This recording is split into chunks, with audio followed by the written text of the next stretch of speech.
Howdy fellas, we got a bit of a limited unlimited diesel versus diesel action here. This video is primarily for the guys that never been in the, or gals, they have never been in the truck world. Which one do you want? Which one should you stick with?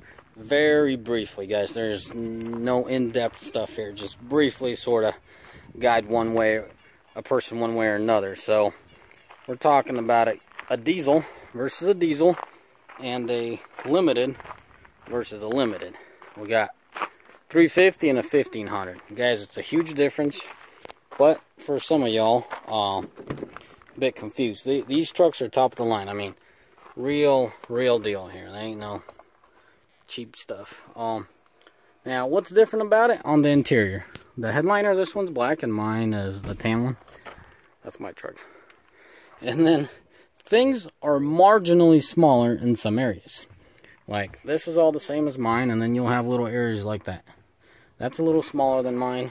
The door panel, believe it or not, is a bit smaller.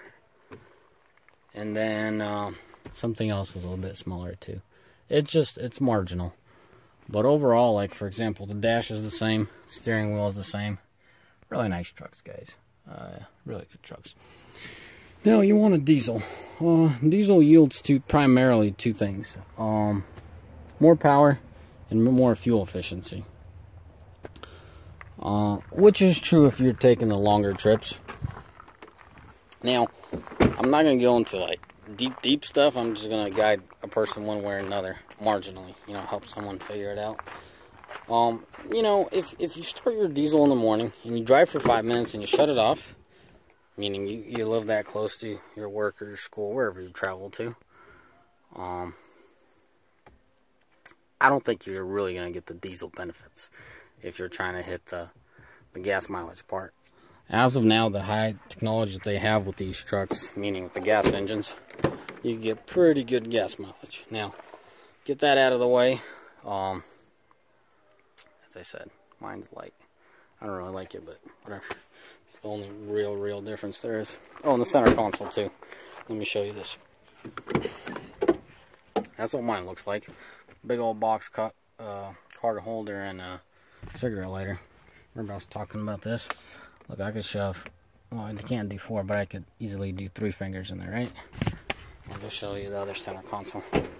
I mean, I already pointed it out, but if you have something to compare to, it's easier. Now here, I'm having a hard time getting 2 fingers. I mean, they're not even fingers. I mean, I can't get fingers, but I could get a pinky and a finger in there. And then, of course, this is the difference, the biggest difference. He still has a card holder in there. Well, no, he has a cell phone holder. And then he has a cigarette lighter right in here. So, that's the biggest thing. This part is the same as mine. So, marginal difference. Now, 3,500 and 1,500 like this. Guys, they're completely two different animals. This one's really focused on luxury. This thing's really focused on gas mileage. And that's pretty much the biggest two difference between these and that. Now, don't jump on there and call me an idiot. You forgot suspension, meaning payload and all that. I'm talking about as far as the ride goes with these things. This truck rides a lot like a SUV, safe to say. It's quieter, it's smoother. I want to say it's quicker. It's not faster, it's not stronger, but it's just quicker. Feels like it's lighter on its feet. And that's comparing this truck stock and that truck stock. Obviously, mine is not stock. So, that's as far as the ride quality. I'm going to go down my own little list I got in my head. As far as the ride quality, this one's quieter, smoother, and it's going to yield you better gas mileage, stock on stock. Now, once you fix your emission problems, like myself, I never had an issue, never regretted it. Your gas mileage is not going to be that big of a difference. There is going to be the difference compared to this and this truck and that truck. But once you take care of that truck with the emissions problems that they always have, take care of it once and for all, you guys are going to be fairly close. And let me put it in perspective. This truck averages This guy does about 60-70% highway and 30-40% city. His average is about 23 miles to the gallon. If I would do the same ratio, I would be at 17. I have been, I would have been. I mean, guys, I've done over 100,000 on that truck, and I have 10 other Dodge Rams that are in that frame. Anyway, so I have experience. I'm not just shooting out of the hip here. But once again, these numbers are compared stock to taking care of emissions truck. Now, I don't know what these things get once you fix them once and for all, so I'm not even going to guess. But to put them side by side, average 23 on this one, average is 17 on this one. Or excuse me, on that one. Now, if you do highway, this guy gets about 27. Straight up highway, you know, long run. I get 22. And I'm comparing. This guy takes it a lot easier than I do. So, you know, if we were to keep it at 72 for 500 miles straight, this guy, you know, best case scenario 27 and me 22. I've done better, but I'm sure about 22. Therefore, I'm saying 22. Now, that's fuel efficiency. Ride height, you know, it's a bit of a difference. This isn't a proper comparison, but let me show you. 1500 sits lower. You could put a lift kit on it and all that. It will sit lower. That ass end is on airbags that are deflated, so the ass end is not higher or lower than stock. It is what it is, and that's what you see. The truck rides higher. Now this thing, let's talk about comfort on this, and then we'll move on. This thing runs like a wagon. It's just rough. A wagon. That's all I can say. It's a rough ride. Only thing that I do that can contribute to a smoother ride is put the stock wheels on, and that'll help a lot. It's just a ride, you know, rough riding truck. So that's as far as comfort goes. Now, the biggest contributor to this truck or that truck is the obvious. You know, we got a 1 ton and a half ton. Sorry, not a quarter ton. What do you need to do with that truck? You know, we covered gas mileage, we covered comfort. What do you really need to do with this truck? If you really need to haul your rear end and let's say, hook up a car trailer, guys, that 1500 is going to do more than enough for you. Car trailer, you know, some car that's, I mean, you could even pull a small SUV with that. Wouldn't do full size, but a small SUV on a 2-axle flatbed trailer, I would have no problem. You know, I really wouldn't do it daily, but I would have no problem about towing up to 10,000 pounds gross on that truck. Where this truck, if you got to do 10,000 pounds daily, this is the truck you buy, and you just do it daily and go from there. So as far as suspension goes, what would you cut it off at? Meaning payload, something that goes in the back. I've done 3,500 back here with airbags, and it's not the limit I would put on it, but it's a comfortable max that I would say stick around to it. You know, don't push it further than that. I've done way more than that. Recently, I've hauled a really heavy load, and my tongue weight was pretty heavy. Oh, I'm getting carried away. Payload on this, guys, I honestly have zero experience with payload on this. I've seen up to 1,000 pounds back here. Didn't seem to phase it, so now I'm taking a stab at it in the dark. 1,500 payload, you know. Oh, I guess it equals out to 1,500. Serious truck, put 1,500, stick to 1,500 in the bed. In that truck, you know, 3,500, stick to 3,500 in the bed. Seems pretty logical. Can you go further? Yes. Once in a blue moon, you know, you can push further, but as a daily, cut it out at that. Okay, we've hauled payload, we've hauled towing. No, we haven't. So 10,000 once in a blue moon max on this. As a daily, I really wouldn't want to see anything more than 7.5. It's pretty much the cutoff for me. Would be the cutoff for this. Now for that, for daily, We do 17,000 day in and day out. So I have a few guys that push more than that due to licensing, vehicle, driver, all that. You know, we've seen 20 pretty consistency on one of these trucks. Gross, excuse me. What the truck pulls, 20,000 pounds. You know, we got about 6,000 in trailer and 14,000 in load. So, you know, obviously we've pulled more. I've personally pulled a lot more than 20,000 behind the truck, but that's just once in a blue moon. Daily, I would cut it off at 20,000 pounds behind this truck. That's not truck, trailer, and load. That's just a trailer and the load behind one of these. This, I would cut it off at 7.5. So those are the biggest things you should pick.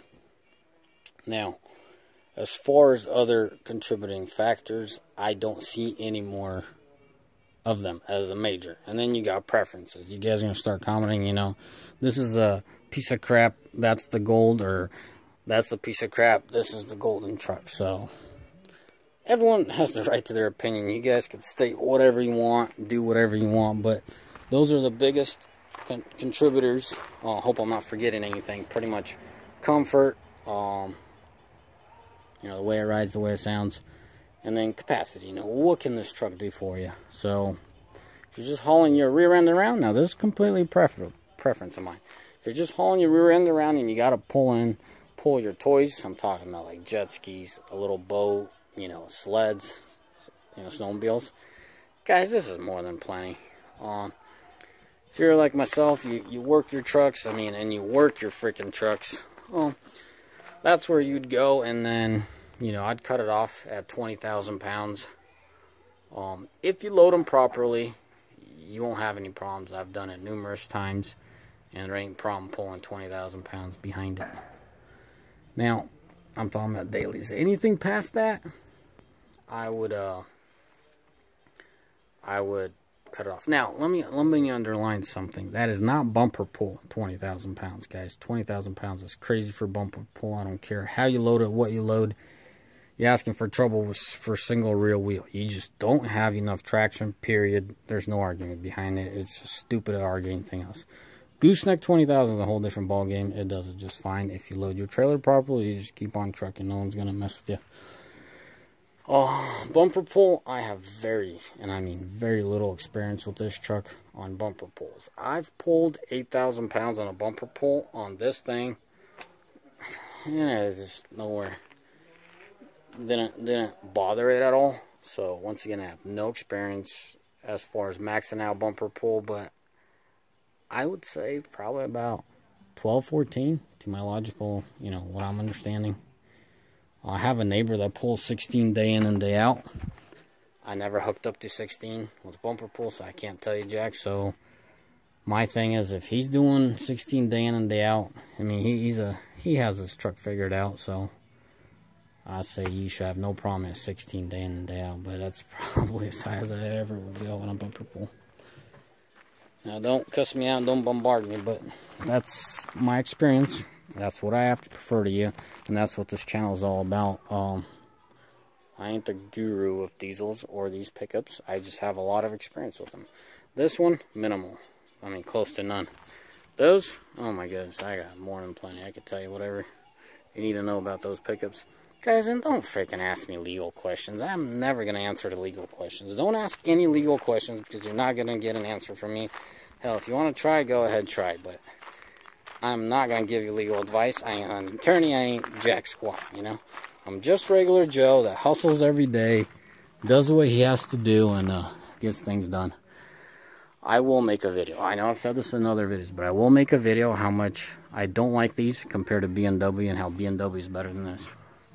Now, I mean, it has nothing to do with this video, but I love that tail light, or that third stoplight on the cab with the camera. It's a must-have. But other than that, guys, that's pretty much it. You know, if you're a hardcore Cummins guy, you could take one of these and do 2500 coil rear, and it ain't gonna be bad at all. You know, going back to what I said, comfort. This comfort sucks. if you load it, you're almost better off driving around loaded if you want comfort than empty. This one rides really smooth, really quiet. So how can you integrate one of these into your life with some comfort? Get the 2500. If it was me, if I ever had to go to 2500, hands down, it would be a manual transmission, because I have nothing good to say about Chrysler and their transmissions. They're not bad transmission. They do not self-destruct. They just don't have that medium duty roam like they like the. Hold on a second. All right, back to what I was saying about the transmissions. You know, I know you guys are gonna bombard me and say, hey, you know, the Chrysler is a higher output than the manual. Bull crap. Only thing that Chrysler can't figure out, meaning, you know, Ram, whoever puts these trucks together, they can't come up with a silent, solid clutch. That's all that it comes down to. Most of the clutches you're going to run into are going to be somewhat loud and people are going to freak out, you know. So that's my view on it. So Chrysler transmission, as I said, does not self-destruct. It just doesn't have that medium duty roam like this Ison does, or the manual transmission. You can argue with me all you want. Ram derates their manuals, but they put them in their cabin chassis. You will not see a cabin chassis with a Chrysler, and that's the biggest evidence that Ram themselves or Chrysler don't believe in their own transmissions.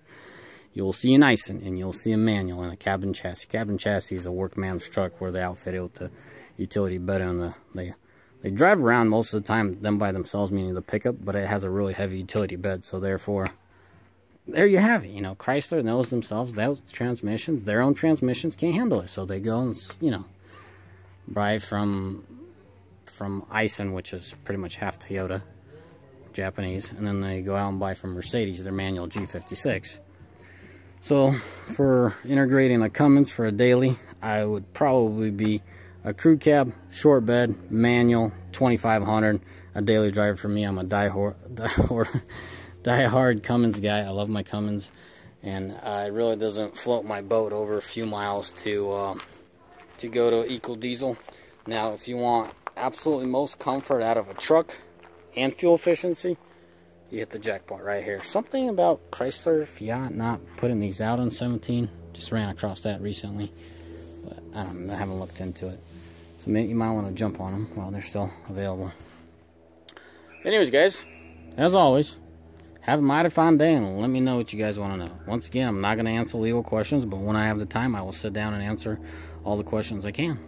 All right, goodbye.